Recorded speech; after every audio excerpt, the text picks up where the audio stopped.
All right, let's go, because you know what I came in to do. I don't get paid for overtime. I'm here to fight. R.I.P. Michael Parkinson. When people ask me who I most enjoyed interviewing, I'm unable to give them an answer. If they ask me who was the most remarkable man I ever met, I answer without hesitation, Muhammad Ali. I interviewed him 4 times. I lost on every occasion. When they told me I was going to do your show, it was an honor. I like people that make me think. You talk, and you know, it's a brainy man. He's not just an ordinary fella. You think it's easy, come take his position. You'll find out that I'm a witty person, and it's kind of hard to talk to a man like me. You understand? Something that's... Don't point at me. Sorry. It's something that... See, we black folks don't like white folks pointing at me. But it's all right for you to point at me. But why do you say that? I mean, do you mean that? Say what? You black folks don't like white folks? No, I'm joking. You're joking. That's good. Now, most of the Parkinson Ali interviews, I'm going to imagine, took place between 72, 73, 77, 78. R.I.P. Michael Parkinson. He passed last week.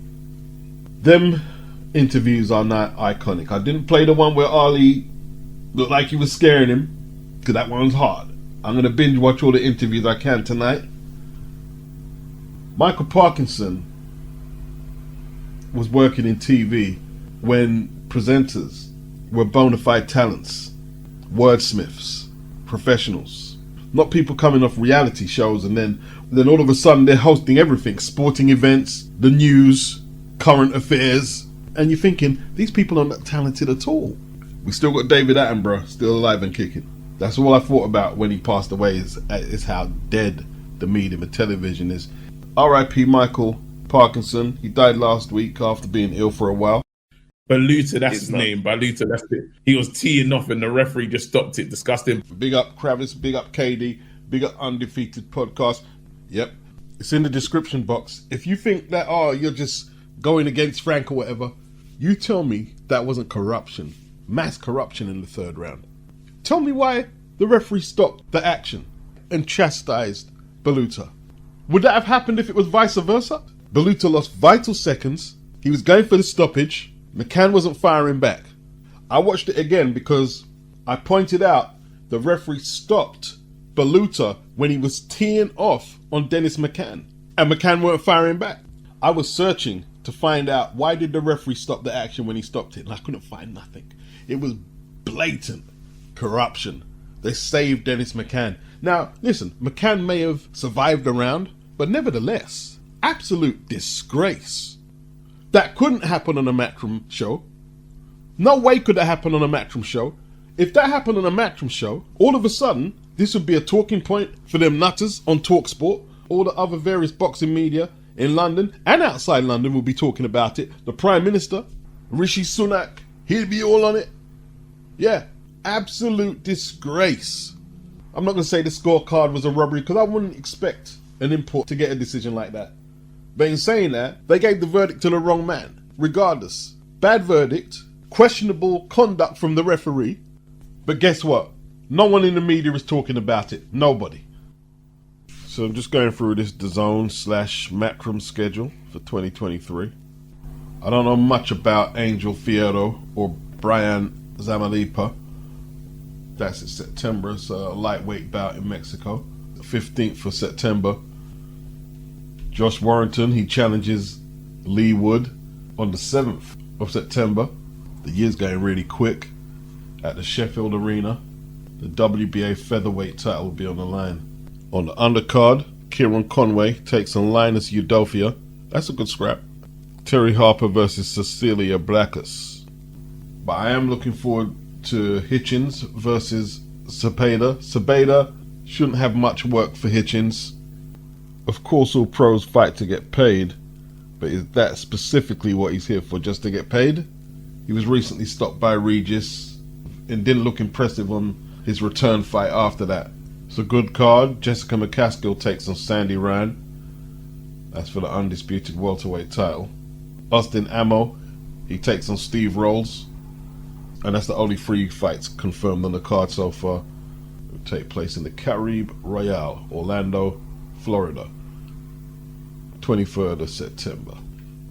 Back to the UK. Jack Catterall versus Jorge Linares on the 21st of September. On paper, it doesn't look too good. Linares has lost his last two. I don't know what he's doing fighting out in Russia. He lost to someone in Russia who was 14-3, and before that, he lost to Tsar Abdulev, who Devin beat for that vacant WBC title. He's lost his last two on the bounce. And now, Jack Catterall, he gets his turn. Now, the last time I saw Linares travel up to 140 against Cesar Cano, it wasn't very clever, but I'm not sure if Catterall packs that type of dig, even though he decked Josh Taylor. It might not be a blowover. Like, it's not like Linares isn't used to coming over here and winning. He's beat Kevin Mitchell, he beat Anthony Crolla twice over here, all world title fights. A lot of people weren't impressed with the fight, but what's out there really for him right now? Haney's taking on PROGRAIS, which we'll talk about in a minute. I'll keep it real, I don't know what Tio or Subri or Matthias are doing right now. I don't know what kind of contractual situation Matthias has at the PBC, but there isn't much good traffic coming his way. The light welter action is either at Top Rank or at Matchroom, not the PBC. Phony Romero, the WBA champion, if you can really call him a champion, has had a request from the WBA to disclose the MRI of his so-called injury, which is holding up the O'Hara Davis fight. We know they don't want to take the fight. Strip the fraud of the belt, man. And look, not being funny, Eddie and Jack Catterall can't really get into people criticizing that fight right now against Linares. They can't get into it because Catterall has had 3 fights since 2019. 3. He needs to get the ball rolling. I mean, he's 30 himself. Linares is 37. Catterall needs to shake off some rust, man. He needs to get busy. He didn't get that Josh Taylor rematch. Taylor opted to fight Tio and got the brakes beaten off him. He's ranked number 5 by the WBC, number 7 by the WBA, number 6 by the IBF, number 7 by the WBO. So he's ranked by all the organizations. He just needs to maintain that win streak. He beat the Irish fighter Daryl Foley last time out. I have a feeling that the fight against Linares is going to be a technical affair, not exactly a crash and bang all-out war, but one you would expect Jack Catterall to win. Haney and PROGRAIS hasn't been added to the Matchroom schedule, not officially on their site. And an October the 28th date was proposed, but that's on the same date as Tyson Fury versus Francis Ngannou. It would make sense if they didn't compete with that date. Dan Raphael is saying with an MGM Grand unavailable for that date, that means they need to find another site. That impacts the gate money. So I'm not sure if this fight is going to happen. There's also talk of them putting this fight on pay-per-view in America. And Dan's saying here, so much for DAZN's game-changed catchphrase. It's not really holding up to what Eddie Hearn for the most part pronounced. So Dan, he gets on his soapbox, and he's clearly not impressed that fight could be on pay-per-view. It's an attractive fight. PROGRAIS is a 2-weight champion. 24 knockouts in 29 victories, only 1 defeat to Josh Taylor, and that was very narrow in the UK. He's a quality fighter, as Devin Haney is. Devin Haney's 30-0. Not a big puncher, 15-sided distance. Though not a bad percentage, 50% knockout ratio. Undisputed lightweight champion. Now, I think the Americans are probably fed up of paying extortionate prices for all of these fights. And the boxing public, especially across the pond, they seem determined to hold DAZN to this game changed. Pay-per-view is dead, and they shouldn't have came out saying all that. They dug their own ditch doing that. Although they did say they would reserve pay-per-view for the big fights. And this is quite a big fight. Maybe if they lower the rate of the pay-per-view. By all accounts, it seems that Devin and Bill are holding it up. Why are they taking so long? Depending on what source you quote. Terence Crawford and Errol Spence only did 600,000 in this current climate. How much is PROGRAIS versus Devin gonna do? November the 18th, Diego Pacheco, hard-hitting, rangy, super middleweight, takes on Marcelo Coceros, who took Billy Joe Saunders the distance and gave Edgar Berlanga a tough fight, had him on the canvas. So people will be expecting Diego to win the fight, but they're going to look at what fashion he does it in to compare to the likes of Saunders and Berlanga. And then 25th of November, Chantel Cameron will attempt to repeat the trick against Katie Taylor and defeat her twice as they run it back at the Free Arena, Dublin again. KIKO Martinez, 37 years of age, from out of Spain, has announced his retirement. Two-weight world champion, he won the super bantamweight title, upsetting Jonathan Romero in 2013, and 8 years later he knocked out Kid Galahad in a huge upset. That was for the featherweight title. If you look at his numbers alone on his box rec, yeah, it doesn't look good. He's got about 14 losses, but value for money, capable fighter. Hopefully he's stacked away enough pesetas or euros that he doesn't have to worry about money. Big up KIKO. Big up KIKO Martinez.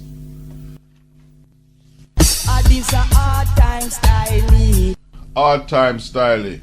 So Friday gone, TNT Sports Queensbury, Dennis McCann headlined against Arnaut Baluta at the York Hall, and it didn't look like it was full. We're talking about a 1,000 plus capacity arena. Saturday, Matchroom had a card in Birmingham at the Utilita Arena, where Galal Yafai was headlining against Tommy Frank, and there were definitely empty seats in there. I don't know what capacity the arena is, but there was empty seats. Now Boxer have a card on the 30th of September, and they're in the York Hall. Caroline Dubois is fighting for the IBO title against Magila Rodriguez. There's a good English cruiserweight title fight between Vidal O'Reilly and Nathan Corliss, and there's a fight between Callum Simpson and Jermaine Brown. It's a decent card, but is this what Sky decided to continue boxing for when Eddie Hearn left, to put world title fights on at the York Hall? I mean, Vidal O'Reilly had quite a high profile when he was training Jake Paul. He was a trending commodity, and they've been able to do nothing with him. He can't get more than 1,000 people to watch his fights. No disrespect, but Johnny Fisher alone is too big for the York Hall at Matchroom. So it's partly due to AJ losing his titles and Tyson Fury not challenging himself to go for undisputed against Usyk that the British market has been hit, and hit pretty hard. I mean, Frank's not even using the copper box now. Like the Utilita Arena in Birmingham can range from a maximum of 15,800 down to 2,464, depending on the scale of the event. I mean, people ain't even turning up to the York Hall. You know, they're trying to see if they can get an illegal stream, or they'll watch highlights later, or catch some highlights. It could be a problematic period for British boxing. It's a difficult one for Daniel on Saturday. Like, Daniel says he's just a cruiserweight and he's going to manhandle him. But it was a cruiserweight who had Daniel on the floor 3 times last time out, the South African kid. Can Daniel afford to use bulldozer tactics against Usyk? I mean, can he just disrespect Usyk's power and just walk through Usyk's jab and his backhand from the southpaw stance? What about the foot speed gap? Has anyone addressed that? How does Daniel deal with that? They talk about Daniel's jab, and that was probably his best weapon in the Joe Joyce fight, but it didn't win him the fight. Daniel has done nothing like Usyk in the pros, beating Anthony Joshua twice, the likes of Gassiev, Tony Bellew, Myris Bradis, Derek Chisora. Daniel doesn't have a Derek Chisora level win on his record. He doesn't. He's beat Trevor Brand, Bogdan Dinu, Tom Little, Nathan Gorman. I picked Joe Joyce to beat him, and he hasn't had a tough fight since the Joe Joyce fight. So, a battle of the jab. If Usyk gets through with that jab and that left eye starts swelling up again and the fight's running away from Daniel, what adaptation or adjustments can he make? Can he do what Derek Chisora did? Derek switched southpaw against Usyk and started landing a jab. I've watched Derek for probably 15 plus years, and I was watching the fight, purchased the pay-per-view. I said, I've never seen Derek do that. So Derek showed me that he can adapt and adjust, and people underestimate how intelligent a fighter Derek Chisora is.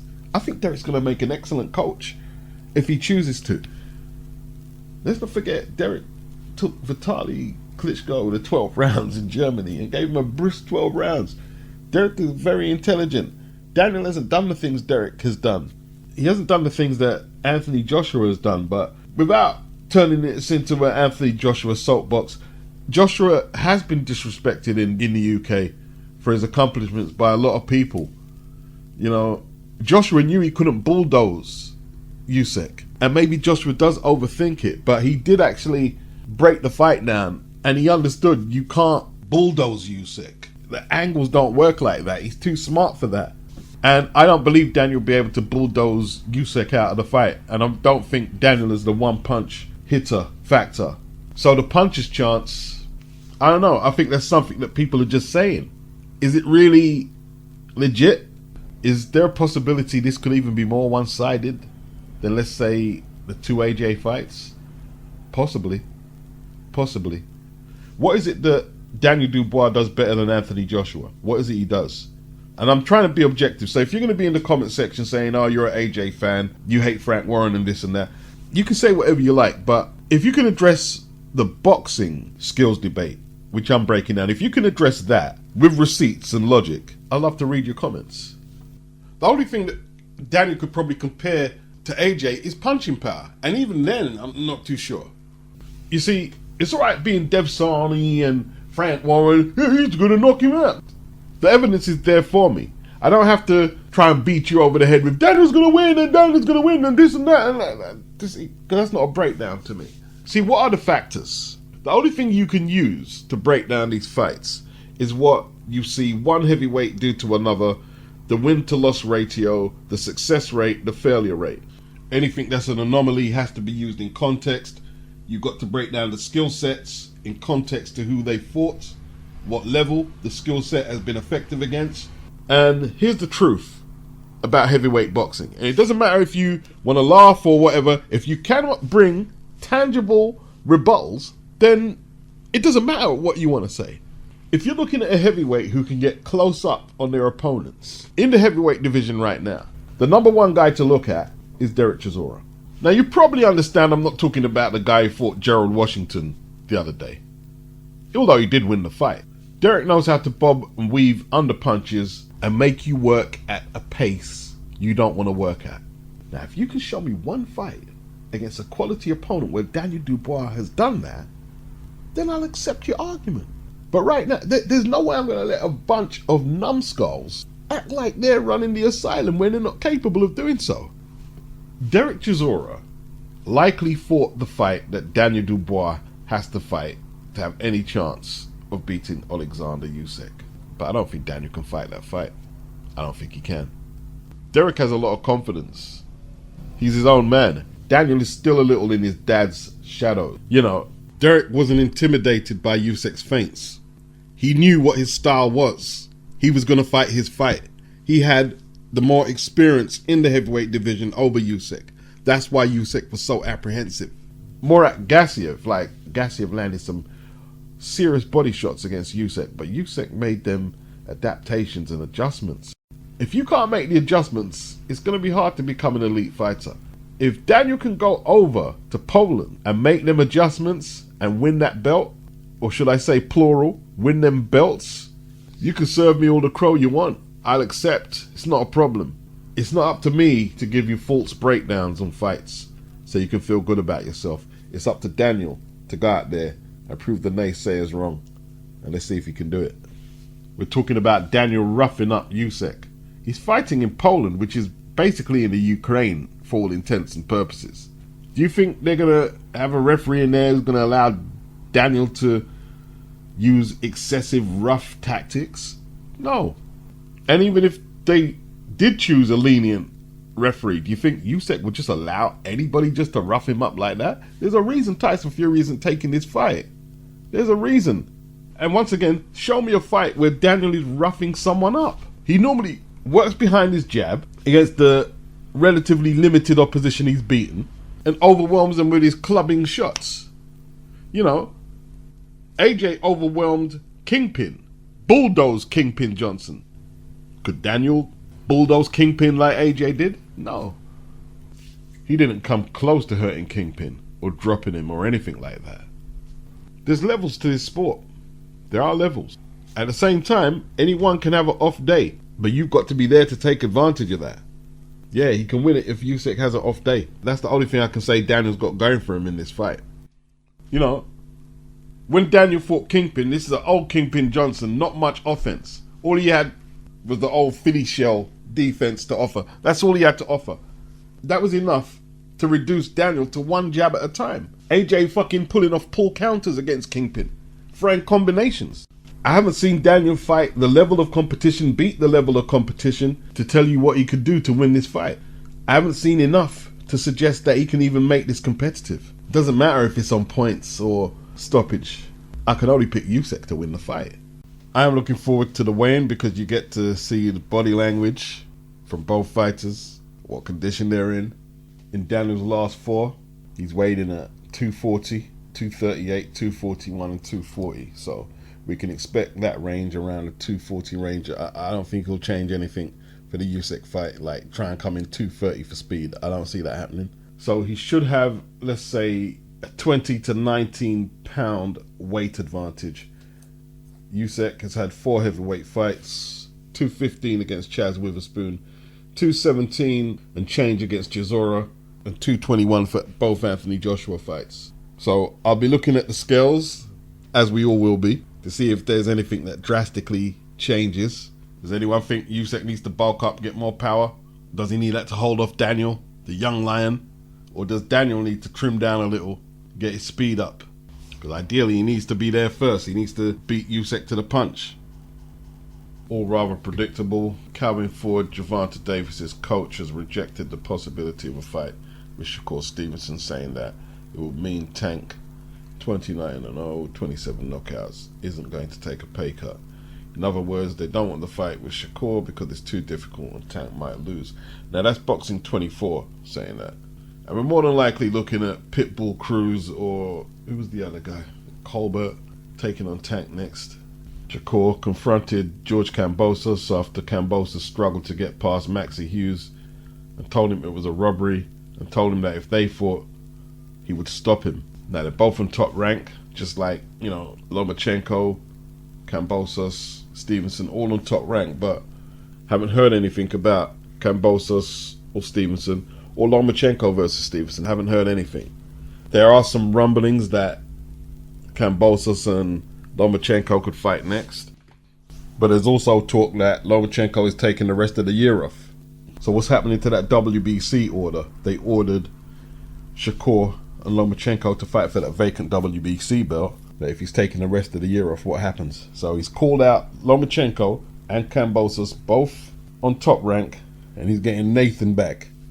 You are the new Terrence Crawford of top rank boxing, bro. You ain't getting shit you asked for out there. Trust me. The extreme Lomachenko fans, not too keen on them. Because if Loma had got an immediate rematch with Devin, would he still be taking the rest of the year off? Very convenient that he's taking the rest of the year off and the WBC have ordered the fight with him and Shaq.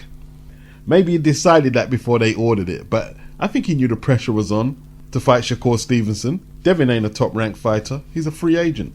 And look, Bob Arum loves Lomachenko, and he doesn't want the boxing world to be calling him a ducker. But if Lomachenko decides that he's not going to take the year out and fights Kambosos, then it's just going to look like he really didn't want the Shakur Stevenson smoke. Because Stevenson, he's starting to look like Terrence Crawford over there at top rank.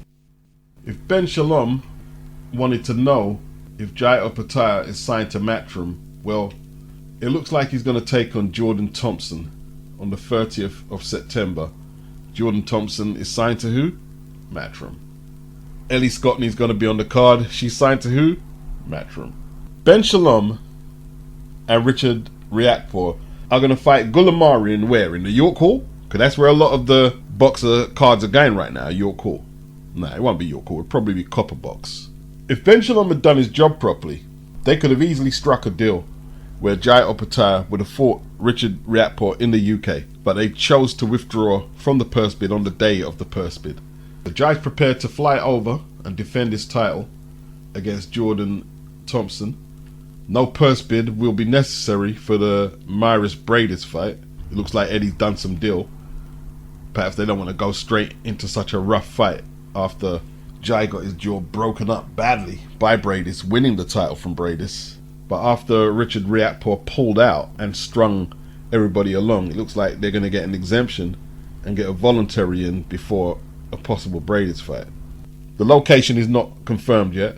Should he prevail against Jordan Thompson, part of the agreement in getting this voluntary is that he takes on Brady's next fight. Now they're saying OPETAIA has been out the ring recovering from a shoulder injury. Wasn't it a broken jaw? Could be the shoulder as well.